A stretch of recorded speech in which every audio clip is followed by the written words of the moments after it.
15.0 प्रस्तावना 1980 तथा 1990 के दशकों में पश्चिमी यूरोप, उत्तरी अमेरिका, लैटिन अमेरिका तथा एशिया में क्षेत्रवाद रीजनलिज्म का पुनरुत्थान हुआ। इनमें से अधिकतर क्षेत्रीय समूहों के पुनरुत्थान का प्रेरणा स्रोत यूरोपीय संघ था, जिसने वृद्धित व्यापार, निवेश, सघन संस्कृति तथा विशिष्ट वर्गीय संबंधों द्वारा ऐतिहासिक दृष्टिकोण से प्रतिस्पर्धी रहे देशों के बीच राजनीतिक संबंध सुदृढ़ करने में सफलता प्राप्त की थी। दक्षिण में आर्थिक क्षेत्रीयवाद में वृद्धि के मुख्य कारण रहे हैं शीत युद्ध की समाप्ति, वैश्वीकरण तथा उभरते हुए प्रतिस्पर्धात्मक अंतर्राष्ट्रीय आर्थिक वातावरण के संदर्भ में निवेश, रोजगार तथा विकास को प्रोत्साहन प्रदान करने की तीव्र इच्छा आदि। यूरोपीय संघ पड़ोसी राज्यों में बेहतर समझबूझ स्थापित करने के लिए बहुपक्षीय समझौतों तथा दीर्घकालीन दृष्टिकोण से एक बहुध्रुवीय विश्व की स्थापना के लिए क्षेत्रीय संगठन को अत्यधिक महत्व देता है। यूरोपीय संघ ने कई क्षेत्रीय संगठनों के साथ सहयोग समझौते किए हुए हैं, जैसे एंडियन समुदाय, एंडियन कम्युनिटी, कैन जिसे पहले एंडियन पैक्ट कहा जाता था, ASEAN, association of south east Asian nations, ASEAN, Gulf सहयोग परिषद, Gulf cooperation council, GCC, Mercosur, Mercado del Sur, दक्षिण अफ्रीकी विकास समुदाय, south African development community, SADC तथा दक्षिण एशियाई क्षेत्रीय सहयोग संघ अथवा दक्षेस, south Asian association for regional cooperation, SAARC। इनमें से अधिक अंतरक्षेत्रीय प्रबंधों में राजनीतिक वार्तालाप, विकास सहयोग तथा सांस्कृतिक संबंधों के अतिरिक्त व्यापार तथा आर्थिक संबंध भी निहित हैं। इस इकाई में हम इन्हीं सबकी वर्चा एवं व्यवस्था करेंगे। 15.1 उद्देश्य। इस इकाई के अध्ययन के पश्चात आप निम्नलिखित विषयों को समझने के योग्य हो जाएंगे। अन्य क्षेत्रीय संगठनों दक्षेस समेत के साथ यूरोपीय संघ के संबंधों की प्रकृतियां। यूरोपीय संघ की वे विशेषताएं जो क्षेत्रीय सहयोग के प्रतिमान बन सकती हैं। यह पाठ जो दक्षेस यूरोपीय संघ से सीख सकता है तथा क्षेत्रीय संगठन की वर्तमान प्रवृत्तियों के ढांचे में यूरोपीय संघ का स्थान तथा प्रकृति। 15.2 यूरोपीय संघ तथा क्षेत्रीय संगठन। 18 फरवरी 2001 यूरोपीय संघ तथा मर्कोसर। लैटिन अमेरिका की 3 प्रमुख क्षेत्रीय संगठन प्रक्रियाओं अर्थात मर्कोसर, केंद्रीय अमेरिकी एकीकरण प्रणाली, सेंट्रल अमेरिकन इंटीग्रेशन सिस्टम, सिका तथा एंडियन समुदाय, एंडियन कम्युनिटी में से यूरोपीय संघ के संबंध मर्कोसर के साथ सबसे अधिक विकसित है। 1991 में मर्कोसर की स्थापना, जिसमें अर्जेंटीना, ब्राजील, परग्वे तथा उरुग्वे शामिल है, के 1 वर्ष के भीतर ही यूरोपीय संघ ने एक समझौते पर हस्ताक्षर किए, जिसके अंतर्गत इसने मर्कोसर के अनुभवहीन ढांचों को अंतर क्षेत्रीय ढांचागत सहयोग समझौते, inter regional framework cooperation agreement के ढांचे के अंतर्गत तकनीकी तथा संस्थागत समर्थन देने का वादा किया।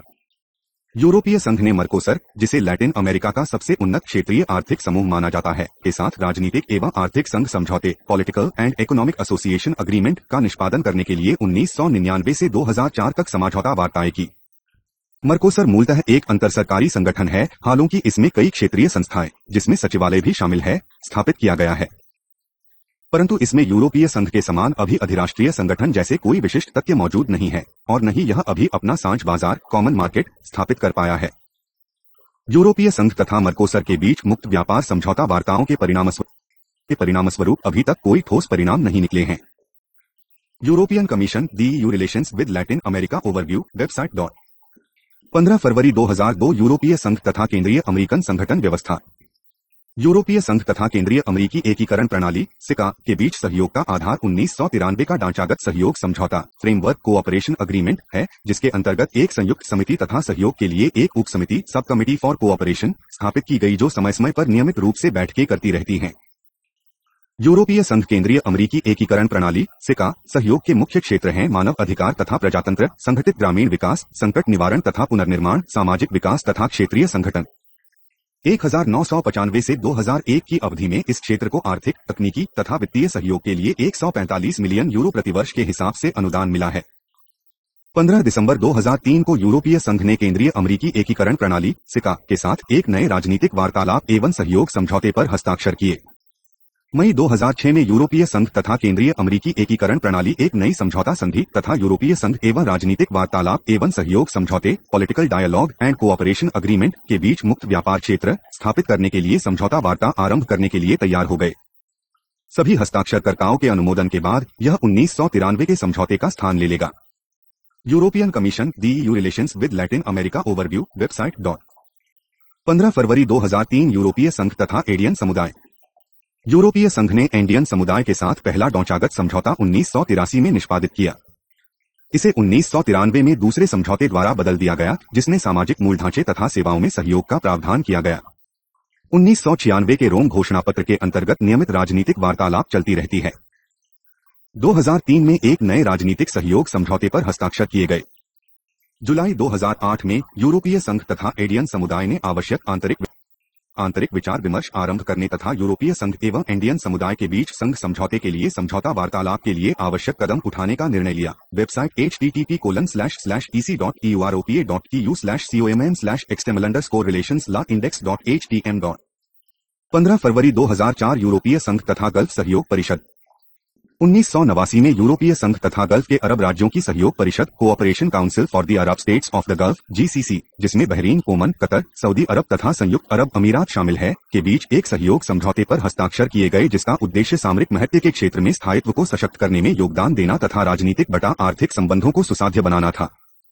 ऊर्जा तथा अर्थव्यवस्था के क्षेत्रों के लिए कार्यकारी समूहों वर्किंग ग्रुप्स की रचना की गई।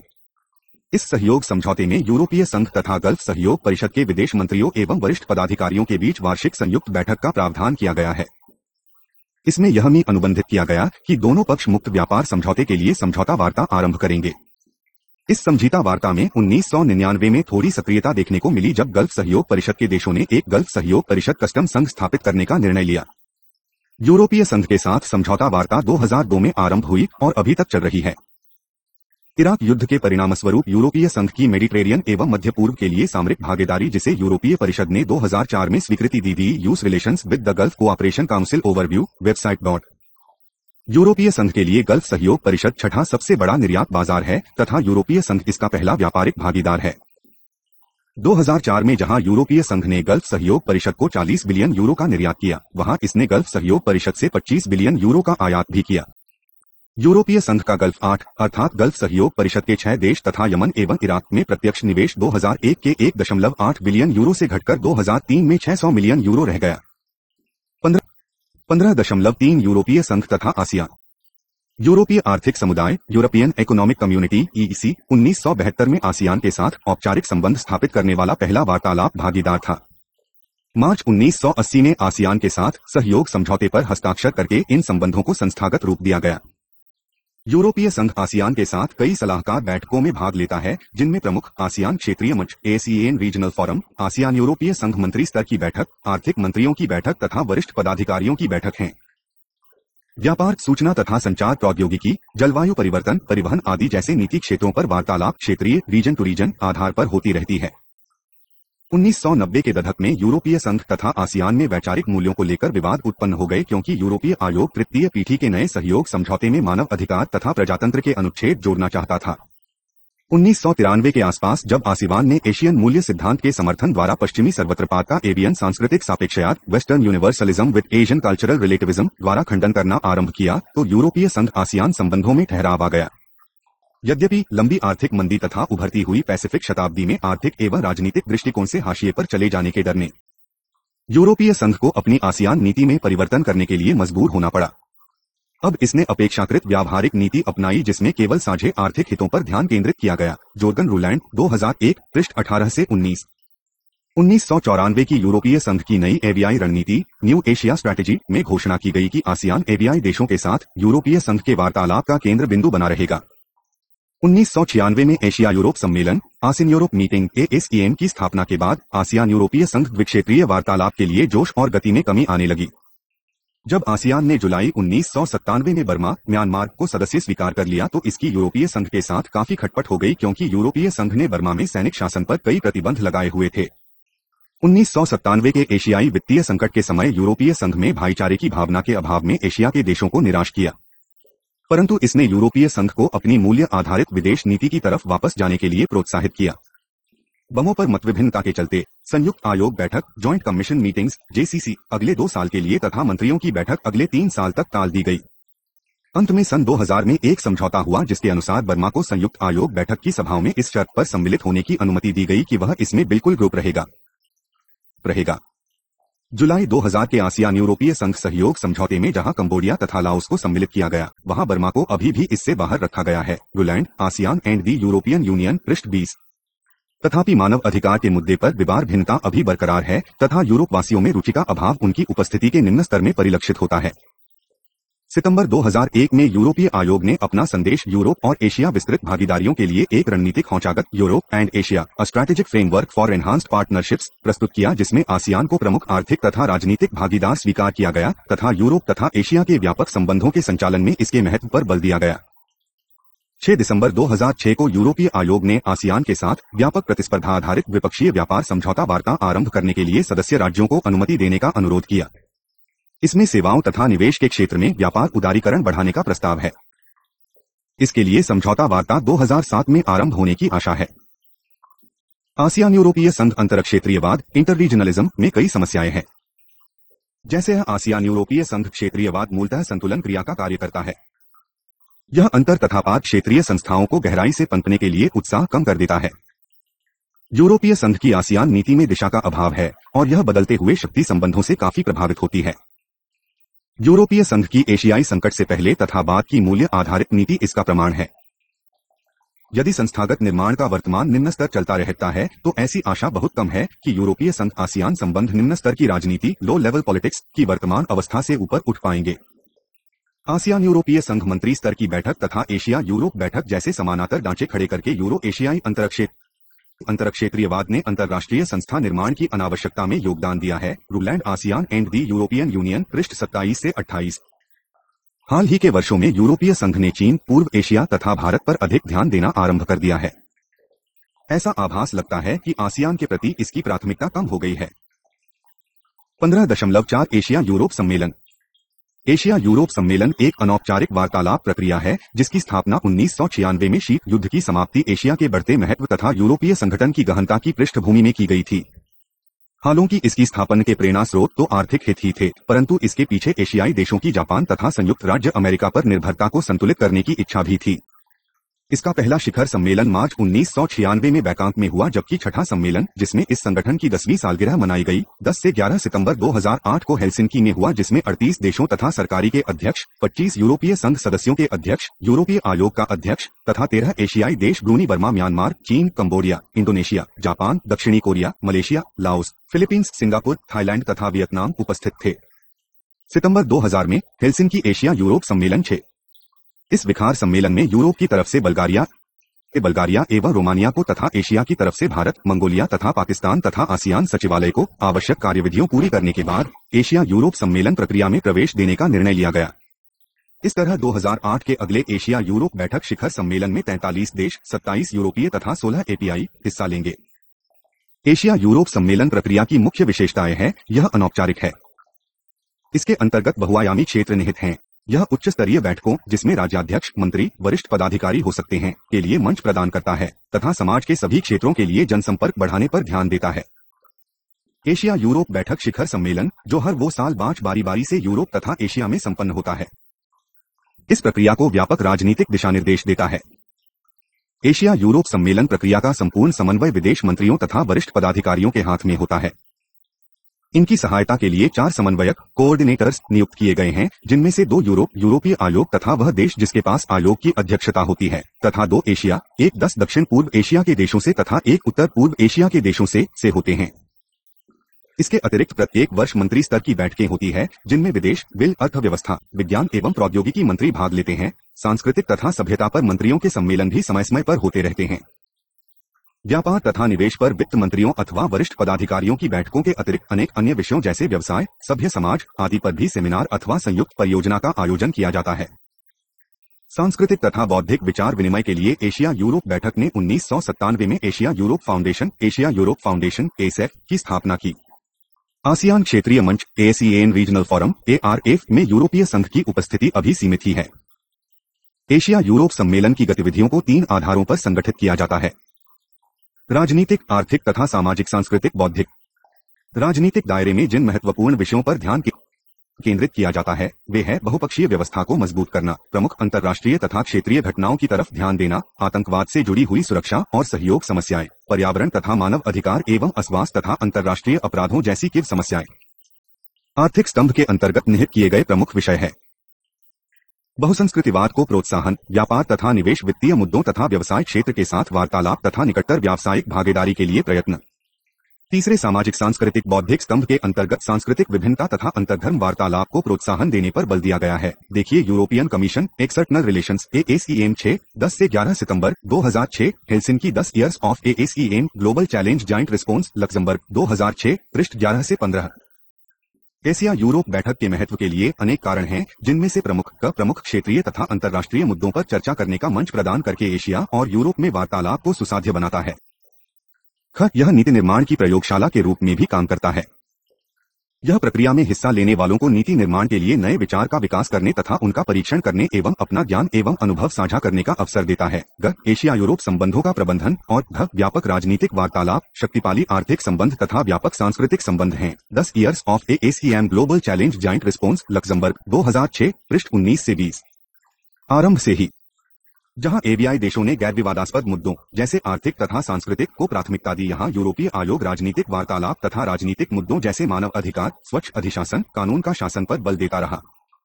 संभवतः समस्या मूल्यों की अपेक्षा कार्य करने के तरीकों तथा सोच से अधिक संबंधित है। एशिया यूरोप बैठक ने एशियाई तथा यूरोपीय प्रत्यक्ष ज्ञान को स्पष्ट करने में महत्वपूर्ण योगदान दिया है। इसने सदस्य देशों के सरकारी तथा गैर सरकारी विशिष्ट वर्ग को सामाजिक मेलजोल बढ़ाने तथा बहुपक्षीवाद के प्रति अधिक सकारात्मक दृष्टिकोण अपनाने में सहायता की है। इसने एशिया के लोगों को मुक्त विचाराभिव्यक्ति का अवसर देने तथा सुरक्षा मुद्दों पर अपनी स्थिति को समन्वित करने में भी सक्रिय भूमिका अदा की है, ताकि नाम, सॉफ्ट सुरक्षा क्षेत्र जैसे गैरकानूनी तरीके से पैसे का हस्तांतरण पर ठोस सहयोग किया जा सके। हाल ही के वर्षों में एशिया यूरोप सम्मेलन के एशियाई सदस्यों ने यह अनुभव किया है कि कई यूरोपीय देश एशिया यूरोप सम्मेलन को गंभीरता से नहीं लेते तथा एशिया यूरोप सम्मेलन की उच्च स्तरीय बैठकों में उनकी उपस्थिति अपेक्षाकृत कम होती है।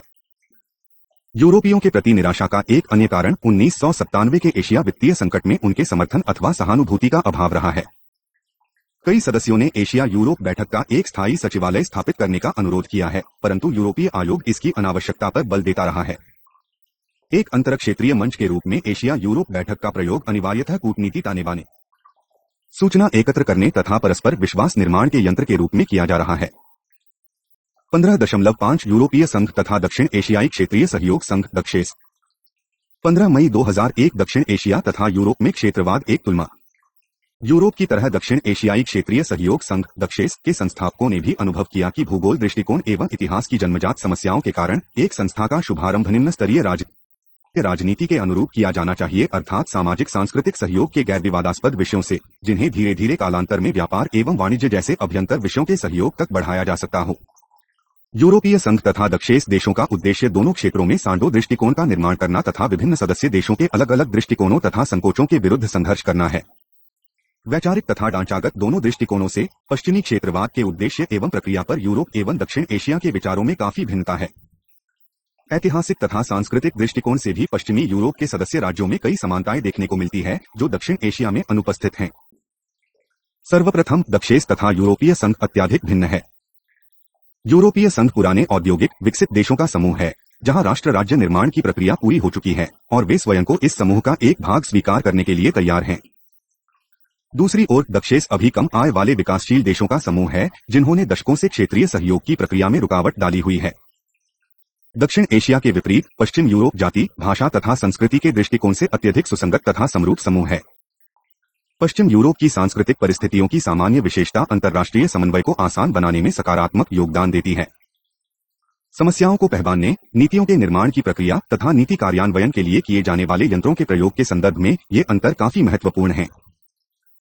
दूसरे यूरोपीय संघ के सदस्य राज्य संसदीय प्रजातंत्र, बहुदलीय व्यवस्था, उन्मुक्त तथा नियमित चुनाव, बाजार अर्थव्यवस्था तथा सार्वजनिक संस्थाओं के प्रति कटिबद्ध हैं। हालांकि यूरोपीय समुदाय की प्रारंभ में ऐसी कोई शर्त नहीं थी कि इसके सदस्य राज्यों में प्रजातांत्रिक सरकार जरूर होनी चाहिए, परंतु 1960 के बाद एक परंपरा तथा व्यवहार के रूप में इसे अपनाया जा रहा है। ग्रीस, स्पेन तथा पुर्तगाल के यूरोपीय संघ में प्रवेश के औचित्यों में से एक था कि इन देशों में प्रजातंत्र को स्थापित, सशक्त तथा सुदृढ़ करना है। इसके विपरीत दक्षिण एशिया में राष्ट्र निर्माण की प्रक्रिया काफी जटिल रही है तथा यह समरूप भी नहीं है। भारत तथा श्रीलंका को छोड़कर दक्षिण एशिया के सभी अन्य राज्यों में प्रजातंत्र समय समय पर लड़खड़ाता रहा है। दक्षिण एशिया में कई देश प्रजातांत्रिक है: भारत, श्रीलंका, मालदीव, बांग्लादेश और नेपाल, जहां अभी हाल ही में राजतंत्र को गद्दी से हटा दिया गया है। एक राजतंत्र भूटान तथा एक सैनिक तानाशाही पाकिस्तान है। तीसरे, पश्चिम यूरोप तथा दक्षिण एशिया में क्षेत्रीय संगठन के प्रेरणा स्रोत भी भिन्न हैं। यूरोपीय संगठन का अभिप्रेरक तत्व उन राष्ट्रवादी अस्मिताओं एवं विचारधाराओं का विकल्प खोजना था जिन्होंने द्वितीय विश्व युद्ध में भारी विनाश किया था ताकि भविष्य में ऐसे झगड़ों से बचा जा सके। यूरोपीय समुदाय की आधारशिला यूरोप के दो पुराने शत्रु फ्रांस तथा जर्मनी के झगड़ों को सुलझाने का राजनीतिक निश्चय थी। यूरोपीय संगठन का एक अन्य कारण एक व्यापक साझे बाजार की स्थापना द्वारा युद्धोपरांत आर्थिक पुनर्निर्माण को तीव्र करने की आवश्यकता भी था। ऐसी आशा की गई कि एक संगठित यूरोप विश्व राजनीति में नई साझी शक्ति की तरफ ले जाएगा तथा महाशक्तियों द्वारा शासित विश्व में राजनीतिक स्वतंत्रता स्थापित करने में सहयोग करेगा। पश्चिमी यूरोप में सैनिक तथा आर्थिक संगठन में अमेरिका ने काफी मदद की, जिसे बाहरी संघ एक्सटर्नल फेडरेशन का नाम भी दिया जाता है। दक्षिण एशिया में क्षेत्रीय सहयोग के लिए ऐसे कोई भी आंतरिक अथवा बाह्य कारण उपस्थित नहीं रहे। दक्षिण सदस्य राज्यों के भिन्न सुरक्षा संबंधी दृष्टिकोण क्षेत्रीय संगठन को निरुत्साह तथा प्रतिबंधित करने में सबसे बड़ा कारण बने रहे। दक्षिण एशिया का क्षेत्रवाद न तो किसी महाशक्ति द्वारा समर्थित किया गया था और न ही इसे किसी बाहरी खतरे का सामना करने के लिए बनाया गया था। दक्षेस के निर्माण में दक्षिण एशियाई विशिष्ट वर्ग के सामने राजनीतिक सुरक्षा मुद्दे पूर्णतया अनुपस्थित थे। दक्षेस का शुद्ध तर्क आर्थिक था। चौथे, बाहरी आक्रमण के खतरे का साझा दृष्टिकोण यूरोपीय आर्थिक समुदाय की स्थापना का एक मुख्य कारण था। एक बाह्य संघ के रूप में अमेरिका पश्चिम यूरोप का आर्थिक एवं सैनिक संगठन करने के लिए दृढ़ निश्चयी था ताकि ये देश सोवियत प्रभाव के अंतर्गत न आ जाए। दक्षिण एशिया में न तो कोई ऐसा बाहरी उत्प्रेरक तत्व था और न ही विदेशी आक्रमण का कोई साझा दृष्टिकोण। इसके विपरीत भारत को आसपास के छोटे राज्यों की सुरक्षा तथा प्रादेशिक एकता के लिए खतरा समझा जाता रहा, जिसके विरुद्ध संरक्षण की आवश्यकता है, जो इस उपमहाद्वीप के मामलों को सुलझाने के लिए बाहरी शक्तियों को शामिल करने की मांग के रूप में अभिव्यक्त हुआ, जबकि भारत ने अपने पड़ोसियों को अपनी सुरक्षा के एक अभिन्न अंग के रूप में देखा है। सुरक्षा संबंधी भिन्न दृष्टिकोणों ने क्षेत्रीय आर्थिक सहयोग के विकास में बाधा डाली है। क्षेत्रीय आर्थिक समूह की निर्माण प्रेरणा आंतरिक थी, इसमें किसी बाहरी शक्ति का प्रत्यक्ष अथवा अप्रत्यक्ष हस्तक्षेप नहीं था। 5 बाजार शक्तियों तथा शक्तिशाली आर्थिक हितों, सार्वजनिक तथा दोनों ने बृहत तथा सुरक्षित यूरोपीय बाजार की आवश्यकता पर बल दिया, जो केवल उनके उत्पादन तथा संज्ञाओं के विकास का साधन ही नहीं बल्कि ऐसे आधार के रूप में भी थी जो अंतर्राष्ट्रीय बाजारों में उन्हें प्रभावशाली प्रतिस्पर्धा के योग्य बना सके। एकल बाजार के पीछे चालक शक्ति राजनीतिक न होकर आर्थिक अधिक थी, यह व्यावसायिक समुदाय का आग्रह अधिक था। जनसाधारण की पहल कम। इसके विपरीत दक्षिण एशिया में यह प्रक्रिया ऊपर से नीचे की तरफ आ रही है, जिसमें दक्षिण एशिया व्यावसायिक समुदाय के क्षेत्रीय संगठन को आगे बढ़ाने के लिए चालक की भूमिका निभाने के आसार न के बराबर हैं। यहां सभी उपक्रमण इनिशिएटिव्स सरकार समर्थित एवं सरकार प्रबंधित होते हैं। छठे, यूरोपीय संघ में क्षेत्रयाद की प्रक्रिया विशिष्ट वर्ग द्वारा संचालित प्रक्रिया है। 50 सालों के संगठन के बाद भी इस क्षेत्रवाद की प्रक्रिया में जनसमर्थन का स्तर काफी कम है। एक विशिष्ट क्षेत्र में सहयोग एवं समन्वय के प्रत्येक कदम ने दूसरे संबंधित अथवा अन्य क्षेत्रों की कठिनाइयों अथवा अवसरों का लाभ न उठा पाने का एहसास दिलाया। परिणामस्वरूप अनेक मुद्दों पर अंतर्राष्ट्रीय विचार विमर्श वांछनीय हो गया। 8 संगठन बटा एकीकरण प्रक्रिया का तत्व कंबल आर्थिक नहीं रहा है। 7 पश्चिम यूरोप की एक अन्य विशेषता है कि यहाँ शक्ति सारे यूरोप में बिखरी हुई है। यूरोपीय संघ में राज्यों के आकार एवं जनसंख्या में भिन्नता के बावजूद इनमें कोई ऐसा सदस्य नहीं जो भारत जितना बड़ा हो या केवल वही एक सबको जोड़ने या तोड़ने का कारक हो।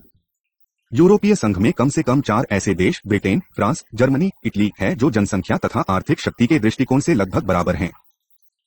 इनमें कोई ऐसा देश नहीं जो अकेला उस क्षेत्र पर अपना प्रभुत्व जमा सके। इसके विपरीत दक्षिण एशिया की विशेषता यह है कि यहाँ आकार, जनसंख्या, संसाधन, आर्थिक विकास की क्षमता तथा सैन्य शक्ति इन सभी के दृष्टिकोण से भारत का अत्यधिक प्रभुत्व है तथा कई छोटे राज्यों की सीमाएं साझी नहीं हैं। जहां भारत की सीमाएं दक्षेस के 5 देशों के साथ साझी है, वहीं इन पड़ोसियों की सीमाएं किन्हीं से नहीं मिलती। यह मूल असमानता भारत के पड़ोसी देशों के दृष्टिकोण को रंजित एसिमेट्री कलर्स कर देती है। भारत के प्रभाव को संतुलित करने के लिए वे समय समय पर इस क्षेत्र में बाहरी शक्तियों के हस्तक्षेप एवं समर्थन की मांग करते रहे हैं। दक्षेस की स्थापना का मुख्य उत्प्रेरक कारक छोटे राज्यों पर भारत के प्रभुत्व का साझा डर रहा है। उन्हें आशा थी कि क्षेत्रीय प्रभुत्व की भारतीय महत्वाकांक्षा को क्षेत्रीय समूह के ढांचे के अंतर्गत नियंत्रित किया जा सकता है। दक्षिण एशिया के शासक वर्ग भारत के साथ कार्यकारी संबंध बनाने के बजाय इसके प्रभुत्व को लेकर अधिक चिंतित रहे हैं। 8वें, यूरोपीय संघ के अपने अधिराष्ट्रीय कानून तथा संस्थाएं हैं जो उनकी राष्ट्रीय व्यवस्थाओं से मिलते जुलते हैं। यूरोपीय संघ के राज्यों ने प्रभुसत्ता को बांटने तथा साझे हितों तथा नीतियों को इकट्ठा करने के अलग और रचनात्मक तरीके ढूंढ निकाले हैं। यूरोपीय संघ के सामर्थ्य के उत्तरोत्तर बढ़ते दायरे तथा अधिराष्ट्रीय संस्थाओं की स्थापना करके प्रभुसत्ता के तथ्य को कम करने की साझी इच्छा के विपरीत दक्षिण एशिया में ऐसा कुछ भी करने का इरादा नहीं है। 9वें, पश्चिम यूरोप के विपरीत दक्षिण एशिया में आर्थिक अनुपूरकता का भी अभाव है। आठ सांझी सांस्कृतिक विरासत, सांझे इतिहास, संगठित अर्थव्यवस्था की क्षमता के बावजूद दक्षेस के सदस्य राज्य व्यापार, उद्योग तथा निवेश में युहतर आर्थिक विकास को प्रोत्साहन देने के लिए अर्थपूर्ण तथा प्रभावशाली सहयोग करने में असमर्थ रहे हैं। दक्षिण एशिया की अर्थव्यवस्थाएं प्रतिस्पर्धात्मक है, अनुपूरक नहीं, ये अधिकतर एक ही श्रेणी के उत्पाद पर निर्भर हैं। जहां यूरोप में 65% व्यापार अंतरक्षेत्रीय है, वहां दक्षिण एशिया में यह इसके विश्व व्यापार का 6% है तथा अंतर दक्षेस निवेश का प्रतिशत है। 10वें यूरोपीय संघ में मतैक्य के सिद्धांत अथवा सीमित बहुमत मतदान, जिसका अब अधिकाधिक प्रयोग किया जा रहा है, के विपरीत दक्षेस में सभी औपचारिक निर्णय चर्चा के लिए विषयों के चुनाव से लेकर सहयोग के क्षेत्रों तक अनिवार्यतः सर्वसम्मति पर आधारित होने चाहिए। 11वें बक्षेस के वर्तमान ढांचे के अंतर्गत सदस्य राज्यों के राजनीतिक विवादों की चर्चा के लिए कोई औपचारिक संस्थागत प्रक्रिया उपलब्ध नहीं है। संबद्ध देशों के बीच राजनीतिक चर्चा अथवा द्विपक्षीय मुद्दों पर बातचीत अनौपचारिक तौर पर शिखर सम्मेलन अथवा परिषद बैठक के दायरे से बाहर होती है। ऐसी बैठकों ने तनाव को कम करने तथा कई विवादों को हल करने में सहायता की है। दक्षेस तथा यूरोपीय संघ के विकास तथा भौगोलिक राजनीतिक परिवेश में भी महत्वपूर्ण अंतर है, जिनके परिणामस्वरूप समस्याओं को पहचानने, नीति निर्माण के तरीकों तथा नीति कार्यान्वयन में उपयोग किए जाने वाले यंत्रों में भी अंतर आ जाता है। इनकी प्राथमिकताओं तथा संस्थागत ढांचों में अंतर आना स्वाभाविक ही है। यूरोपीय संघ तथा दक्षेस में तुलना भ्रमपूर्ण हो सकती है। यूरोपीय संघ तथा दक्षेस की परिस्थितियों तथा संस्थागत ढांचों में ढांचागत भिन्नता होने के कारण दो अतुलनीय संस्थाओं में तुलना नहीं की जा सकती। यूरोपीय संघ मानवीय इतिहास का सबसे सफल प्रयोग तथा सबसे उन्नतशील एवं जटिल समूह है, जबकि दक्षेस इसके बिल्कुल विपरीत है। दक्षेस का उद्देश्य न तो राजनीतिक है और न ही आर्थिक एकीकरण, यह केवल आर्थिक सहयोग तक सीमित है। उपरोक्त चर्चा अंतरक्षेत्रीय तुलनात्मक विश्लेषण की सीमाओं तथा संभावनाओं को भी दर्शाती है। 15 मई 2002 यूरोपीय संघ तथा दक्षेस में संबंध। 1970 के दशक के बाद यूरोपीय समुदाय अन्य क्षेत्रीय आर्थिक समूहों के साथ संबंध जोड़ने तथा सशक्त करने का इच्छुक रहा है, परंतु प्रारंभ से ही दक्षेस के सदस्य राज्यों ने यूरोपीय समुदाय के साथ द्विपक्षीय समझौते करना बेहतर समझा, बजाय इसके कि भावी सहयोग के लिए क्षेत्रीय आधार को मजबूत किया जाए। यूरोपीय संघ तथा दक्षेस में प्रारंभिक संपर्क के प्रयत्न 1988 में किए गए, परंतु यूरोपीय समुदाय तक पहुंचने के गंभीर प्रयास केवल 1992 में संभव हुए। 10 जुलाई 1996 में यूरोपीय आयोग और दक्षेस के मध्य हुए ज्ञापन पत्र memorandum of understanding between EU SAARC में 3 क्षेत्रों में सहयोग की बात की गई। परस्पर हित के विषयों पर सूचनाओं का आदान प्रदान, दक्षेस की संस्थाओं की कार्यप्रणाली को सशक्त करने के लिए स्टाफ का प्रशिक्षण तथा तकनीकी सहायता। तथापि दक्षेस की आंतरिक समस्याओं ने इस ज्ञापन पत्र के प्रभावशाली कार्यान्वयन में रुकावटें पैदा कर दी। हालांकि समझौता कई क्षेत्रों में सहयोग के लिए किया गया था। दक्षेस ने 1998 तथा 1999 में संयुक्त राष्ट्र आम सभा के समय यूरोपीय संघ के साथ मंत्रिस्तर की अनौपचारिक चर्चा की, परंतु भारत पाकिस्तान तनाव तथा सीमाओं पर भारतीय सैनिकों की तैनाती से इस क्षेत्र में तनाव बढ़ गया। अक्टूबर 2002 में सेनाओं को सीमाओं से हटाए जाने के बाद 2003 में उच्च अध्यक्ष ने वार्तालाप दोबारा आरंभ करने की इच्छा जाहिर की, परंतु कुछ तार्किक कारणों लॉजिस्टिकल रीजंस के फलस्वरूप यह संभव नहीं हो सका। दक्षेस तथा यूरोपीय संघ के बीच राजनीतिक वार्तालाप अभी तक तदर्थ ही रहा है। इसमें यूरोपीय संघ आसियान की तरह का वार्तालाप बनाने का कोई रचनातंत्र मैकेनिज्म नहीं है। यूरोपीय संघ की आर्थिक गतिविधियों के स्पष्ट क्षेत्रों जैसे मुक्त व्यापार क्षेत्र, बैंकिंग मानकों एवं मानदंडों का विकास, विश्व व्यापार संगठन से संबंधित मुद्दे, समुद्री व्यापार मुद्दे, पर्यावरण आदि में प्रवेश की तीव्र इच्छा के बावजूद दक्षेस की अभी यह आशा भी पूर्ण नहीं हो पाई है कि यूरोपीय संघ दक्षेस वार्तालाप एक नियमित आकार ले लेगा। यही नहीं, यह आर्थिक एवं सामाजिक सहयोग के नए क्षेत्र तलाश करने में सहायता करेगा तथा सहयोग सम्मत क्षेत्रों में उन कार्यक्रमों एवं परियोजनाओं के कार्यान्वयन के लिए प्रभावशाली कदम उठाएगा जहां दोनों पक्षों में आपसी समझौते के बावजूद अधिक प्रगति नहीं हो पाई है। यूरोपीय संघ तथा दक्षेस के बीच सहयोग बहुत सीमित रहा है। उद्गम के नियमों जो अक्टूबर 2000 से लागू हुए के संचयी उपनियम के अंतर्गत वरीयताओं की सामान्य व्यवस्था में दक्षेस के सम्मिलित होने के अतिरिक्त यूरोपीय संघ और दक्षेस के बीच यूरोपीय आयोग द्वारा वित्तीय सहायता प्राप्त कोई अर्थपूर्ण परियोजनाएं नहीं है। दक्षेस के सदस्यों के बीच राजनीति संबद्धता की कमी तथा विशेष रूप से भारत पाक संबंधों में तनाव इस संगठन को राजनीतिक संवाद हेतु भागीदार बनाने के लिए अनुपयोगी है। यूरोपीय आयोग का मानना है कि दक्षेस के आंतरिक मतभेदों ने यूरोपीय संघ के साथ इसके सहयोग को प्रभावी होने से वंचित किया है। जनवरी 2004 के 12वें दक्षेस शिखर सम्मेलन में साफ्ता संरचनात्मक संधि 1 जनवरी 2006 से लागू को स्वीकार करने से नई गति प्राप्त हुई है। यूरोपीय आयोग को ऐसा लगता है कि दक्षेस ने इस प्रकार यूरोपीय संघ के साथ स्पष्ट आर्थिक एकीकरण कार्यक्रम अपनाया जो यूरोपीय संघ के साथ निकट सहयोग को आधार प्रदान कर सकेगा, परंतु साफ्ता का कार्यान्वयन तब तक संकटग्रस्त रहेगा जब तक दक्षिण एशियाई क्षेत्रवाद अविकसित और निकट आर्थिक सहयोग की दिशा में अग्रसर नहीं होगा। ऐसी परिस्थिति में अंतर क्षेत्रीय यूरोप दक्षिण एशियाई संबंधों inter regional Europe south Asian relationship के विकास की कोई संभावना दिखलाई नहीं देती है। 15.8 यूरोपीय संघ अन्य क्षेत्रीय संगठनों के लिए एक मॉडल है। यूरोपीय एकीकरण प्रक्रिया की कुछ महत्वपूर्ण सफलताएं क युद्ध को दूर रखना तथा फास एवं जर्मनी में मिलमिलाप ख उत्तरोत्तर विस्तार ग यूरोपीय मौद्रिक संघ का सफल निर्माण तथा यूरो का चलन घ एकल बाजार की स्थापना ड साझी आर्थिक नीतियों च साझी विदेश तथा सुरक्षा नीतियां तथा छ न्याय एवं गृह मामले आदि हैं। इसने अंतर्राष्ट्रीय कूटनीति, अंतर्राष्ट्रीय तथा अंतर्राज्यीय व्यापार संबंध तथा वैश्विक पात्रों की प्रकृति, कार्यक्षेत्र एवं पहुंच के प्रति हमारी सोच में प्रभावशाली परिवर्तन कर दिया है। इसके राष्ट्रीय एवं अंतर्राष्ट्रीय राजनीति की परंपरागत सीमाओं में भी परिवर्तन करने का प्रयत्न किया है। इसने जटिल राजनीतिक प्रबंधों, संस्थागत व्यवहार तथा अभिशासन ने अंतर्राष्ट्रीय अभिशासकीय नियमों, मानदंडों एवं क्षेत्रीयवाद के अनुमानित क्यूटेटिव मॉडल स्थापित किए हैं। फिलोमिना मुरे 2003 पृष्ठ 103।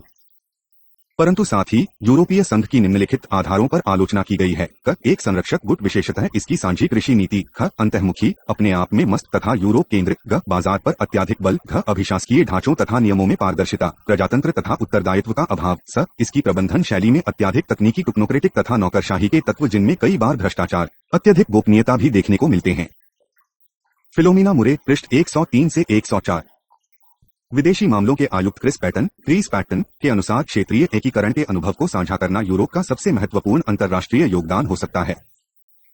क्षेत्रीय एकीकरण में यूरोपीय संगठन की स्वाभाविक रुचि है, क्योंकि यह स्वयं क्षेत्रीय स्थायित्व तथा मुक्त व्यापार की परियोजना रहा है। यूरोपीय संघ तथा कई चिंतकों का तर्क है कि यूरोपीय संघ अपने आर्थिक संगठन के मॉडल को क्षैतिज हॉरिजॉन्टली तथा अनुलंबीय वर्टिकली दोनों दृष्टिकोणों से विश्व स्तर पर वैश्विक संस्थाओं, अधिराष्ट्रीय अभिशासन को निर्यात कर सकता है। इसी तरह यूरोपीय संघ अपनी शांति के दर्शन को प्रजातंत्र के माध्यम से भी निर्यात कर सकता है। यूरोपीय संघ एक रेखीय प्रक्षेप पथ का उन्नत मॉडल है, more advanced model on a linear technology. यह धारणा केवल यूरोपीय चिंतन में ही नहीं बल्कि उनमें भी व्याप्त है जो इसका अनुकरण करना चाहते हैं। निकोलामडिस एवं आर होस्ट 2003 पृष्ठ 342 से 343। अंततोगत्या यूरोपीय संघ अनुकरण करने वाला मॉडल कम और एक ऐसी प्रयोगशाला अधिक है जिसमें राज्य से परे की राजनीति के विकल्प प्रस्तुत किए जाते हैं। यह एक ऐसी प्रयोगशाला है जिसमें अंतर्राज्यीय समस्याओं के उपागमों का परीक्षण किया जाता है, उन्हें परिशुद्ध किया जाता है अथवा रद्द किया जाता है, तथा जहां राज्य से परे न्याय की धारणा को अस्थायी परंतु धीरे धीरे लागू किया जा रहा है। निकोलामडिस एवं आर दोस्त पृष्ठ 345 से 357। यूरोपीय संघ के मॉडल का निर्यात कई महत्वपूर्ण अर्थों में उस सीमा तक निर्भर करता है जिस सीमा तक यूरोपीय संघ दूसरे क्षेत्रों में रुचि लेता है तथा एकीकरण के लिए प्रोत्साहन प्रदान करता है। इसका प्रमाण केंद्रीय एवं पूर्वी यूरोप, मेडिटेरेनियन तथा बल्कान राज्यों की दिशा में यूरोपीय संघ का विस्तार है, जहां अनुकूल परिस्थितियां विद्यमान थीं। 15 अगस्त 2001 क्या यूरोपीय संघ दशेस के लिए मॉडल है? दक्षिण एशिया क्षेत्रीय सहयोग के व्यापक साहित्य में कई लेखकों ने यूरोपीय एकीकरण की उपलब्धियों की प्रशंसा की है और यह आश्चर्य प्रकट किया है कि इसकी कुछ सफलताओं को हमारे उपमहाद्वीप में प्राप्त क्यों नहीं किया जा सकता, विशेषतः क्षेत्रीय व्यापार तथा आर्थिक सहयोग को बढ़ावा देने के क्षेत्र में। जनवरी 2003 में भारत के विदेश मंत्री यशवंत सिन्हा ने टिप्पणी की कि यूरोपीय संघ क्षेत्रीय सहयोग का ऐसा उदाहरण है जिसका हम एशिया में अनुकरण कर सकते हैं। उन्होंने अनुरोध किया कि हमें अब दक्षेस से आगे बढ़ना चाहिए तथा एक दक्षिण एशिया संघ, साउथ एशियन यूनियन के बारे में सोचना चाहिए जो केवल एक आर्थिक इकाई नहीं होगी, यह धीरे धीरे एक राजनीतिक आकार भी ले लेगी, उसी तरह से जिस तरह यूरोपीय संघ ने एक राजनीतिक एवं सामाजिक स्वरूप धारण कर लिया है। मैं दक्षेस को समाप्त करने की बात नहीं कर रहा परंतु दक्षेस की दक्षिण एशिया संघ के रूप में तरक्की की बात कर रहा हूँ। इसी तरह जनवरी 2004 में इस्लामाबाद शिखर सम्मेलन में वाजपेयी ने दक्षिण एशिया के लिए एकल मुद्रा का प्रस्ताव रखा। इसके विपरीत कुछ अन्य लेखकों का तर्क है कि यूरोपीय संघ की सफलता तथा विकासशील देशों में कुछ क्षेत्रीय एकीकरण के प्रयोगों की असफलता, जैसे लैटिन अमेरिका मुक्त व्यापार संघ, Latin American free trade association LAFTA, पूर्वी अफ्रीकन साझा बाजार, east African common market EAC आदि, यह स्पष्ट करती है कि दक्षेस तथा यूरोपीय संघ में किसी तरह की समानता देखना अथवा दक्षेस के लिए यूरोपीय संघ को मॉडल मानना एक टेढ़ी खीर है। यूरोपीय एकीकरण प्रक्रिया एक अपवाद है और विश्व के दूसरे भागों में इसका निर्यात करना यदि असंभव नहीं तो कठिन अवश्य है। 15 जून 2002 यूरोपीय संघ अनुभव से दक्षेस के लिए सीखा। यूरोपीय संघ दक्षेस की राजनीतिक मुद्दों पर चर्चा करने में कठिनाइयों को अच्छी तरह समझता है। दक्षेस सदस्य राज्य यूरोप नहीं है। तथापि यूरोपीय आयोग का मानना है कि क्षेत्र में अपने आर्थिक प्रभाव विभिन्नता की समस्या से जुड़ाने के इसके अनुभव तथा संकटमोचन में उसकी रुचि होने के कारण यह दक्षिण एशिया में संगठन प्रक्रिया को सुदृढ़ करने में मदद कर सकता है। यूरोपीय एकीकरण प्रक्रिया से दक्षिण एशिया निम्नलिखित सबक ले सकता है। एक, समझौते करने की चाहत, सीकिंग कॉम्प्रोमाइजेस। एक महत्वपूर्ण सबक जो दक्षिण यूरोपीय संघ से ले सकता है वह है सार्वजनिक कल्याण को प्रोत्साहित करने के लिए सार्वजनिक हितों का निर्णय करने की आवश्यकता, विवाद की संभावना कम करने के लिए विभिन्न हितों में सामंजस्य लाना तथा सहयोग के पारस्परिक लाभों में वृद्धि करना। 2, लाभों का समतावादी बंटवारा, इक्वाइनेबल डिस्ट्रीब्यूशन ऑफ बेनिफिट। यूरोपीय संघ की संगठन प्रक्रिया यह दर्शाती है कि हालांकि लाभों के समतावादी वितरण को लेकर इसके सदस्य राज्यों में लगातार झगड़े होते रहे हैं, फिर भी जर्मनी जैसे समृद्ध देशों ने क्षेत्रीय तथा संरचनागत कोष जैसे माध्यमों से संसाधनों का अपेक्षाकृत दक्षिण यूरोप के अपेक्षाकृत गरीब देशों के पक्ष में पुनः वितरण को स्वीकार कर लिया ताकि विषमताएं कम की जा सके तथा गरीब क्षेत्रों के आर्थिक विकास की प्रक्रिया को तेज किया जा सके। दक्षिण के कुछ छोटे देश व्यापार उदारीकरण के प्रतिकूल प्रभावों को कम करने के लिए कमजोर अर्थव्यवस्थाओं के पक्ष में कोष हस्तांतरण की मांग करते रहे हैं। छलकाय प्रभाव, स्पिलओवर इफेक्ट्स। क्षेत्रीय सहयोग ने यूरोप में कई तरह के सकारात्मक छलकाय प्रभाव पैदा किए हैं, जैसे उत्तरोत्तर आर्थिक सहयोग का प्रवाह बृहत्तर राजनीतिक सहयोग को प्रोत्साहित करेगा। तथापि छलकाय प्रभाव विरोधी की स्थिति में थोड़ा विलापन ला सकते हैं, वे विरोधों को प्रत्यक्ष रूप से और शीघ्रातिशीघ्र समाप्त नहीं कर सकते। 4, कार्यप्रणाली में नवीनीकरण, प्रोसीजरल इनोवेशन। हालांकि यूरोपीय संघ की संस्थाओं के जटिल वांटों को दूसरे क्षेत्रों में पुनर्स्थापित नहीं किया जा सकता, फिर भी संस्थागत एकीकरण में यूरोपीय संघ के अनुभव से दक्षिण कुछ ज्ञान तथा जानकारी प्राप्त कर सकता है, क्योंकि यूरोपीय संघ तथा दक्षिण में कुछ समान विशेषताएं हैं, जैसे निर्देशन सिद्धांत, व्यवहार में लचीलापन तथा कठोरता, राष्ट्रीय तथा क्षेत्रीय मुद्दों का संचालन, क्षेत्र के साझे लाभ वाले प्रस्तावों का निर्माण तथा किस तरह आर्थिक एकीकरण तथा राजनीतिक परामर्श समानांतर चल सकते हैं ताकि दोनों एक दूसरे को सशक्त करें। यूरोपीय संघ के अस्तित्व का राज यह है कि यह अपनी समस्याओं के निवारण के लिए नए तथा रचनात्मक हल तलाश करता रहता है। इसने सर्वसम्मति, कंसेंसस तथा समझौता प्रक्रिया, कॉम्प्रोमाइजेस का संस्थापीकरण करने का प्रयत्न किया है। इस दिशा में इसने 2 नए तरीके अपनाए हैं, एक सहयोग का खुला तरीका अर्थात अंतरसरकारी तथा एक प्रबलित रीइंफोर्स्ड सहयोग जैसे सीचिन, यूरो, स्केंजेन, यूरो।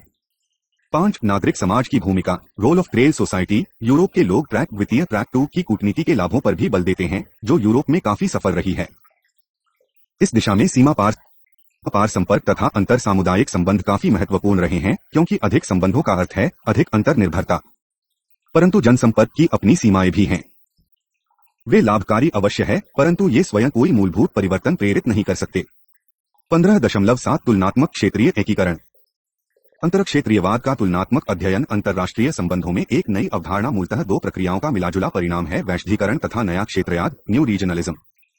यष्टि प्रकार का है द्विपक्षीय अंतरक्षेत्रीयवाद व द्विक्षेत्रीयवाद, बायलेटरल इंटररीजनलिज्म और बायरीजनलिज्म, अर्थात बिना किसी साझी संस्थाओं के समूह बनाम समूह के साथ वार्तालाप, तथा पार क्षेत्रवाद, ट्रांस रीजनलिज्म, जिसकी अपनी कुछ साझी संस्थाएं होती है, जैसे सचिवालय तथा थोड़ा स्वतंत्रता पूर्वक कार्य करने का दिखावा। जोर्गन रूलैंड 2007, पृष्ठ 107 से 110। अंतरक्षेत्रीयवाद के 5 प्रमुख कार्य है संतुलन, संस्था निर्माण, कार्यसूची निर्माण, अस्मिता निर्माण तथा वैज्ञानिक तार्किक पूर्ण संगठन। रूलैंड, पृष्ठ 117 से 119। अंतरक्षेत्रीयवाद उभरती हुई बहुस्तरीय विश्व अभिशासन व्यवस्था में नीति निर्माण का संभवतः महत्वपूर्ण मध्यस्थ स्तर है। रूलैंड, पृष्ठ 122। लूडगर क्योनहर्ट्स, लजर कुएनहार्ट ने तुलनात्मक क्षेत्रीय एकीकरण के संदर्भ में निम्नलिखित निष्कर्ष निकाले हैं। 1, एकीकरण का कोई सर्वमान्य उपयुक्त सिद्धांत नहीं है। राजनीति का कोई नियम क्षेत्रीय संगठन के अवध्य भावी क्रम पैटर्न की व्याख्या नहीं करता। उद्देश्यों, लक्ष्यों, हितों, प्रंसगों तथा क्षमताओं का आकस्मिक संयोग प्रत्येक अलग एकीकरण को परिभाषित करता है। 2, संगठन का यूरोपीय अनुभव यह भी संकेत देता है कि एकीकरण योजना के मूल उद्देश्य तथा स्थिति निर्धारण के बावजूद एक कार्यकारी संगठन की स्थापना हो जाती है। क्षेत्रीय राजनीतिक नेताओं द्वारा परिभाषित राजनीतिक परिस्थितियों तथा चुनौतियों पर निर्भर करते हुए यह नए नीति क्षेत्रों तक पहुंच सकता है। 3, अधिकतर गैर यूरोपीय राज्यों में पारराष्ट्रीय सहयोग के उद्देश्य मिले जुले हैं तथा उपागम भी अधिक निश्चायक नहीं है। विशिष्ट आर्थिक, राजनीतिक तथा सुरक्षा चुनौतियों के लिए जवाबों की खोज भी क्षेत्रीय प्रतिक्रियाओं से प्रेरित होती है। 4, जब तक किसी ऐसे क्षेत्र में जो विभिन्न राजनीतिक शासनों के आधार पर विभाजित है द्विपक्षीय विवाद अविश्वास को जन्म देते रहेंगे, तब तक किसी भी तरह के ठोस एकीकरण की दिशा में प्रगति नहीं हो सकती। दक्षिण आसियान केस। Side 1. गैर यूरोपीय क्षेत्रों की एक अन्य व्यापक विशेषता है एक प्रधान क्षेत्रीय शक्ति अथवा एक स्पष्ट तथा स्वाभाविक प्रधान जोड़े लीड कपल का अभाव। सऊदी अरब, भारत, नाइजीरिया, दक्षिण अफ्रीका। अतः यहाँ यह स्पष्ट नहीं है कि कौन से देश संयुक्त रूप से क्षेत्रीय एकीकरण की प्रक्रिया को तेजी से आगे बढ़ाने की भूमिका निभा सकते हैं, जैसे फ्रांस तथा जर्मनी ने यूरोपीय संघ के संदर्भ में निभाई।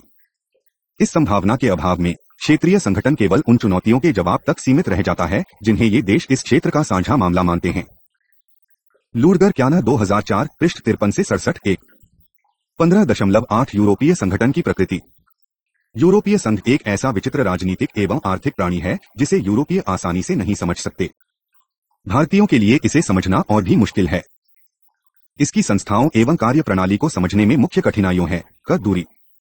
ख यूरोपीय संघ एक परंपरागत क्लासिकी अंतर्राष्ट्रीय संस्था नहीं है। ग यूरोपीय संघ को वह आदर नहीं मिल रहा जो इसे मिलना चाहिए, तथा घ क्योंकि अनजान होने के भय से यह कहना कठिन है कि यह क्या है, कैसे काम करता है आदि। यूरोपीय एकीकरण का आरंभ द्वितीय विश्व युद्ध के बाद अत्यधिक विशिष्ट एवं जटिल भौगोलिक, राजनीतिक तथा आर्थिक परिस्थितियों के बीच हुआ। इस संगठन को अमेरिका का पूरा समर्थन प्राप्त था।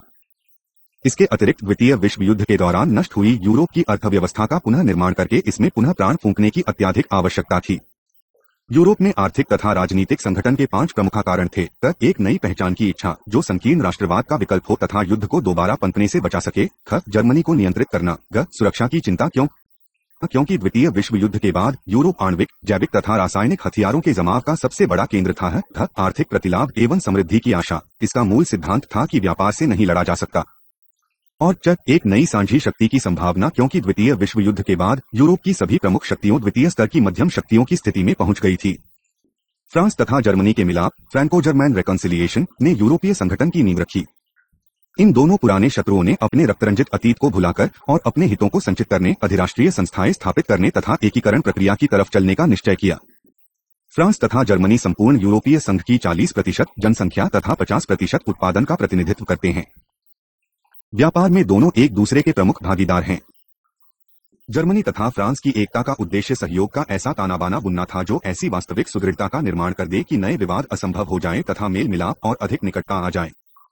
वास्तव में जर्मनी तथा फ्रांस के निकट सहयोग ने यूरोप की एकीकरण प्रक्रिया में उद्दीपन का काम किया। प्रत्येक चरण में फ्रांस तथा जर्मनी की संयुक्त कार्यवाही ने महत्वपूर्ण भूमिका अदा की। हालांकि आर्थिक तथा मौद्रिक नीतियों पर उनके देशों की जनता के विचार काफी भिन्न थे। विदेश नीति संबंधी मामलों, खासकर अमेरिका के साथ संबंधों को लेकर भी यह भिन्नता काफी मुखर थी। फ्रांस तथा जर्मनी में समझौते के बाद अन्य छोटे राज्यों के लिए इनके साथ चलने के न्यूनतम स्तर का निर्णय करने में आसानी हो जाती थी। यूरोपीय एकीकरण प्रक्रिया में ठहराव अधिकतर फ्रांस तथा जर्मनी का किसी समझौते पर सहमत न होने के कारण होता था। यूरोपीय संघ का 25 सदस्यीय विस्तार तथा 1 जनवरी 2007 में बुल्गारिया तथा रोमानिया के प्रवेश के बाद जर्मन फ्रेंच के सापेक्षिक प्रभाव पर थोड़ी लगाम लगी है। तथापि दीर्घकालीन उद्देश्यों पर भिन्नता के बावजूद पेरिस तथा बर्लिन परस्पर स्वीकृत अंतरिम कदमों के लिए अधिकतर सहमत हो जाते थे। यूरोपीय विचार किसी साझी दूरदर्शिता का जवाब नहीं था, बल्कि यह किसी भी प्रकार आगे बढ़ने का प्रयत्न था। यूरोपीय एकीकरण प्रक्रिया के परिणामों के बारे में भविष्यवाणी करना भी संभव नहीं है। इसमें प्रगति भी काफी हद तक समझौते कर पाने के सामर्थ्य तक सीमित रही है। अधिकतर यह प्रत्यक्ष अथवा अप्रत्यक्ष राजनीतिक चालों का परिणाम रही है। यूरोपीय एकीकरण की प्रगति तथा विकास का मार्ग एक रेखीय नहीं रहा है। इसमें प्रगति तथा अवरोध दोनों का मिश्रण रहा है। यूरोपीय संगठन में प्रगति कई संकटों का परिणाम रही है।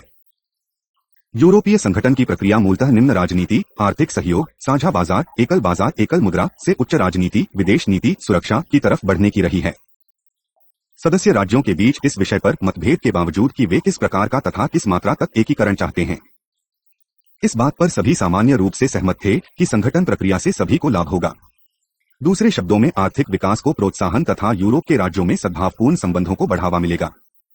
यूरोपीय संगठन अनिवार्यतः विशिष्ट वर्गीय संचालित प्रक्रिया है क्योंकि निर्णय निर्माताओं तथा आम जनता के बीच उत्तरदायित्व का कोई प्रत्यक्ष प्रावधान नहीं है। और यह भी सच है कि यूरोपीय विशिष्ट वर्ग जनभावनाओं का प्रतिनिधित्व नहीं करता। सभी राजनीतिक संधियों के अनुमोदन के लिए हमेशा लोकप्रिय जनमत संग्रह तथा जनता की स्वीकृति प्राप्त करने के इच्छुक नहीं होते। राष्ट्रीय तथा यूरोपीय समुदाय दोनों स्तरों पर अभिमिलन के कारण यूरोपीय संघ एक नियंत्रण राज्य बनता जा रहा है। यह राज्य हस्तक्षेप के नए क्षेत्रों तथा सामर्थ्य निर्माण एवं हस्तांतरण की रचना कर रहा है। यूरोपीय संघ के अंदर राज्यों से यूरोपीय संघ की तरफ सत्ता का काफी हस्तांतरण हुआ है तथा अब यूरोपीय संघ के नियंत्रक फैसले सभी सदस्य राज्यों को प्रभावित करते हैं। तथापि ये निर्णय उन संस्थाओं, यूरोपीय आयोग तथा मंत्री परिषद द्वारा लिए जा रहे हैं जो न तो पूरी तरह प्रजातांत्रिक है और न ही जनता के प्रति उत्तरदायी। यूरोपीय संघ आरंभ से ही एक समझौता करवाने वाला यंत्र रहा है। समझौता वार्ताएं विवादास्पद बटा प्रतिस्पर्धात्मक राष्ट्रीय हितों में समझौता संभव बनाती हैं। कालांतर में सदस्य राज्यों ने भी सामंजस्य लाने तथा समझौते करने की आदत डाल ली है। तथापि समझौते कई तरह के असंतोष भी पैदा करते हैं और यह नई समझौता वार्ता के लिए आधार बन जाते हैं। कई ऐसे मुद्दे जिनका अलग अलग तरीके से कोई हल नहीं निकल पाता, उन सबको इकट्ठा कर दिया जाता है तथा लेनदेन की जटिल प्रक्रिया के माध्यम से पैकेज डील के रूप में व्यापक समझौता करने का प्रयत्न किया जाता है। कई बार निम्नतम साझा हर लोएस्ट कॉमन डिनोमिनेटर प्रभुत्व बन जाता है। लेनदेन आम बात है, केवल जहां सहमति नहीं हो पाती वहीं सदस्य राज्य हस्तक्षेप आवश्यक हो जाता है। यूरोपीय संघ की धारणा एक अत्यधिक बातूनी संस्था की है, जहां निरंतर चलने वाली बैठकें, समितियां, साथ साथ हो रहे अनुवाद, अनेकानेक नियम एवं नियमावलियों, शिखर सम्मेलनों में लगातार होने वाले झगड़े एवं वाद विवाद आदि सामान्यतः चलते रहते हैं। यूरोपीय संघ का मूल सिद्धांत है प्रभुसत्ता का सीमित परंतु निर्णायक क्षेत्र में प्रत्यायोजन, डेलीगेशन। जैसा कि जीन मोन्नट ने टिप्पणी की, राष्ट्रों में सहयोग महत्वपूर्ण होने के बावजूद किसी समस्या का हल नहीं होता। महत्वपूर्ण है हितों का मिलाप अथवा संयोजन, न कि उनका अनुरक्षण। जीन मोन्नट के अनुसार यूरोपीय एकीकरण के संस्थागत निर्माण का आधार छोटी तथा स्वायत्त कार्यकारी समितियों है, जिनके पास वास्तविक निर्णय निर्माण शक्तियां होती हैं तथा इनके सदस्य प्रतिष्ठित व्यक्तित्व वाले लोग होते हैं, जिनका सरकार से कोई आधिकारिक संबंध नहीं होता। इस तरह का संस्थागत ढांचा सदस्य राज्यों में पारदर्शिता का वातावरण पैदा करता है। यह इस नियम पर आधारित है कि प्रत्येक को नियंत्रित करता है, एवरीबडी कंट्रोल एवरीबडी, और हर एक सदस्य राज्य को दूसरे राज्य के साथ लगातार समझौता करते रहने के लिए उसे प्रेरित करता है। यह उन समझौतों के लिए रास्ता बनाता है जो किसी और तरीके से संभव नहीं हो सकता। इस शांति समुदाय की स्थापना की सफलता का राज इसके सक्रिय सामाजिक संपर्क तथा लगातार समझौते करने की संस्थागत एवं राजनीतिक आवश्यकता है, जिसने यूरोप में विवाद प्रबंधन में एक नई संस्कृति को जन्म दिया है। पिछले कई दशकों से संघवाद तथा अंतरसरकारियात के बीच लगातार बहस चल रही है। यूरोपीय संघ तथा इसके सदस्य राज्यों में शक्ति किस प्रकार बांटी जाती है, इसकी कोई निश्चित परिभाषा नहीं है। पिछले कई सालों से यूरोप वासियों में इस बात को लेकर झगड़ा होता रहा है कि किसको कौन सी शक्तियां दी जानी चाहिए तथा विभिन्न स्तरों में सत्ता का विभाजन किस प्रकार होना चाहिए। यूरोपीय संघ एक अद्वितीय क्षेत्रीय आर्थिक संगठन है। यह अतीत के अधिराष्ट्रीय सुप्रानैशनल समूहों से भिन्न है। यहाँ निर्णय अलग प्रकार की संस्थाओं द्वारा लिए जाते हैं। योजना निर्माण, सुगनाय तथा मत संग्रह, खाकों का निर्माण, ब्लूप्रिंट्स करना, पुनः परीक्षण, सामंजस्य, रिकाउंसिलिंग तथा वे सब स्वतंत्र दृष्टिकोण के आधार पर संपन्न होता है। यूरोपीय संघ की संस्थाएं यूरोपीय आर्थिक समुदाय की उत्पत्ति के समय से ही अत्यधिक प्रतिस्पर्धात्मक वातावरण में काम करती रही है। यूरोपीय संघ क्या है, कैसा होनी चाहिए, इस पर न तो सर्वसम्मति थी और नहीं है। यूरोपीय एकीकरण अत्याधिक राजनीतिक प्रयोग बन गया है। 27 विषम राज्यों को यूरोपीय संघ में यह प्रयोग और जटिल होता जा रहा है। इस बात का ध्यान किए बिना कि कौन सा राज्य और अधिक संगठन के पक्ष में है, विभिन्न राष्ट्रीय हित बने रहते हैं और ये बने रहेंगे चाहे संस्थागत दांबा जितना ही प्रगतिशील क्यों न हो जाए। 1950 के दशक से निम्न स्तर से शुरुआत करते हुए यूरोपीय राज्यों ने अपनी प्रभुसत्ता का एकत्रीकरण कर लिया है तथा अपनी शक्तियां यूरोपीय संस्थाओं को सौंप दी है। परिणामस्वरूप अधिकतर नीतियों, पूर्ण अथवा आंशिक, के बारे में निर्णय यूरोपीय स्तर पर लिया जाता है। यूरोपीय कानून राष्ट्रीय कानून से ऊंचा है तथा 12 देशों की साझी मुद्रा है। परंतु कुछ ऐसे क्षेत्र है जैसे साझी विदेश एवं सुरक्षा नीति, जिनकी राष्ट्र राज्य अभी भी उत्साहपूर्वक रक्षा करते हैं तथा उनके लिए सांडो यूरोपीय नीति निर्माण की तरफ नहीं बढ़ना चाहते। यूरोपीय संघ के लिए कभी कोई विशाल परिकल्पना नहीं रही। वास्तव में एकीकरण के लिए कोई व्यापक अथवा तर्कपूर्ण रणनीति भी नहीं थी, और यदि होती भी तो इसकी सफलता के आसार बहुत कम थे। संगठन प्रक्रिया की विशेषता धीरे धीरे आगे बढ़ने की रही है, जिसमें एक कदम आगे बढ़ने के बाद और 2 कदम आगे बढ़ने के लिए दबाव बढ़ा है। यूरोपीय संगठन की अद्भुत विशेषता इसका कोई अंतिम निष्कर्ष नहीं है। इसकी मंजिल अभी अज्ञात है। महत्वपूर्ण यह है कि इसके सदस्य राज्यों ने एक साझी यात्रा करने का निर्णय लिया हुआ है और उन्होंने यह निर्णय इस विश्वास पर लिया है कि वे अपनी कुछ समस्याओं को मिलजुल कर सामूहिक तौर से बेहतर सुलझा सकते हैं, न कि अकेले रहकर। यूरोपीय संघ अंतिम राजनीतिक सम्मेलन का प्रतिनिधित्व नहीं करता। वास्तव में यूरोपीय संघ क्या है और इसे क्या होना चाहिए, इस विषय पर विभिन्न राज्यों के विचार एक दूसरे से काफी भिन्न है। यूरोपीय संघ में कार्य वस्तुतः प्रगति पर है। यह विकसित अथवा परिपक्व होने के बाद भी आगे बढ़ने से नहीं रुक सकता। यूरोपीय संघ एक जटिल तथा निरंतर विकसित होने वाली राजनीतिक व्यवस्था है। यह मौलिक संस्थागत परिवर्तनों की उस प्रक्रिया से गुजर रही है जो किसी लोकतांत्रिक राष्ट्र राज्य में असाधारण है। यह स्थायी रूपांतरण तथा परिवर्तित परिस्थितियों के साथ समझौता करने की प्रक्रिया से गुजर रही है।